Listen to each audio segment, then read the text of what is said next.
Hello and welcome to Legislative Report with your state representative, Tom Murt. I'm Anthony Tezak.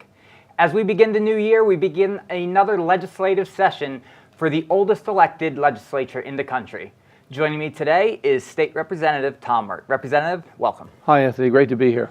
Thank you for taking time. I know you're extra busy now that you got your first chairman appointment. Congratulations on that. Can you tell us a little bit about the committee that you're going to be chairing?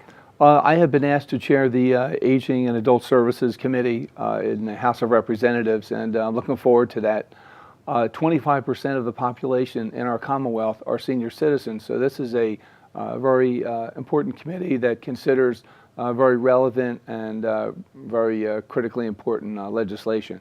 And what role does your committee play in regards to like the whole picture when it comes to getting a bill to the floor?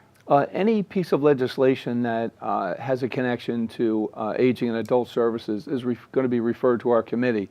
And this is a great opportunity for our committee to hear the proposal, to learn more about the proposal, whether it's helping care for seniors with dementia or helping adult seniors who care for adult children with special needs or what have you.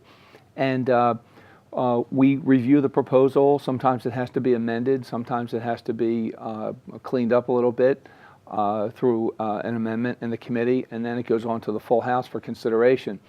If the full House affirmatively embraces the concept, the bill, it gets an upvote and then sent on to the Senate for their review, and pretty much the same legislative process as we had in the House. And if it gets out of the Senate, it goes to the governor for his consideration. One of the things to consider is that while a piece of legislation is moving through the legislative process, the legislative pipeline, if you will, we are taking input from stakeholders, senior citizens, people that care for seniors, people that run our nursing homes, and so forth. And if a bill has to be fixed or amended in any way, we consider that amendment at the time. Now, you and I have been here talking multiple times about various legislation that you've introduced or have had passed. So what are some of the issues that you plan on tackling this year? That's a great question. We very much want to discern the Auditor General's report on aging. And there are some recommendations in there that we have to consider. But even before we take a look at those recommendations, we have to read the report. We have to be knowledgeable about the climate relative to senior citizens. Everyone is living longer. Do you have an expectation on when that report is going to be in your hands?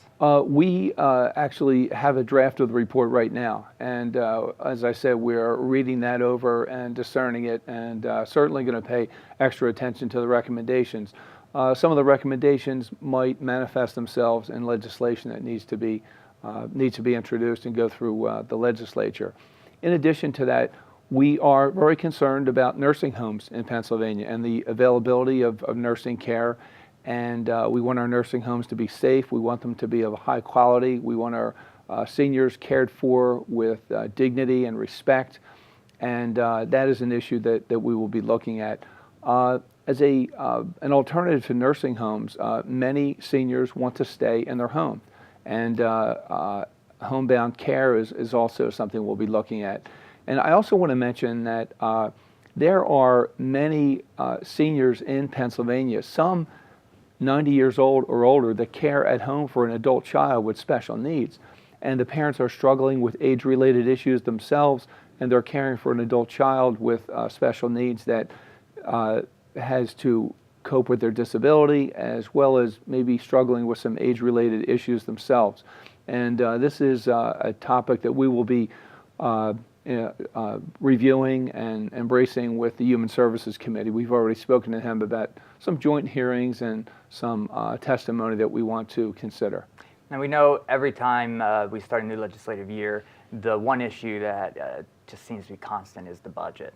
And then you also have property taxes and education funding. Taking all that in consideration, are there any other piece of legislation, and it may not be from your committee, that you expect to dominate this legislative term? Well, as far as the Department of Aging is concerned, our funding comes from the lottery. and from some gaming revenues in the Commonwealth of Pennsylvania. And our finances come through that approach. So we are very sensitive to the needs, and we're also very sensitive to the resources. But I will tell you that we need to invest more in this aspect of the budget in order to provide quality care for our seniors and to ensure that the nursing homes and the facilities in the Commonwealth of Pennsylvania have the resources they need to provide that high quality care. And also the department needs the resources for inspections and so forth, so our people can go out and make sure that everyone is being treated properly. All right, Representative Murt, thanks for taking the time out to sit with us. I know you're extra busy now as the chairman, but I hope you can still find some time to come down and update us on what's going on in your committee. I will, Anthony. Thank you. That's all the time we have for today's program. If you have any questions about what you just heard or any other state government-related matter, Representative Tom Murt's contact information will be on the screen in just a moment. Thanks again for watching, and we'll see you next time on Legislative Report.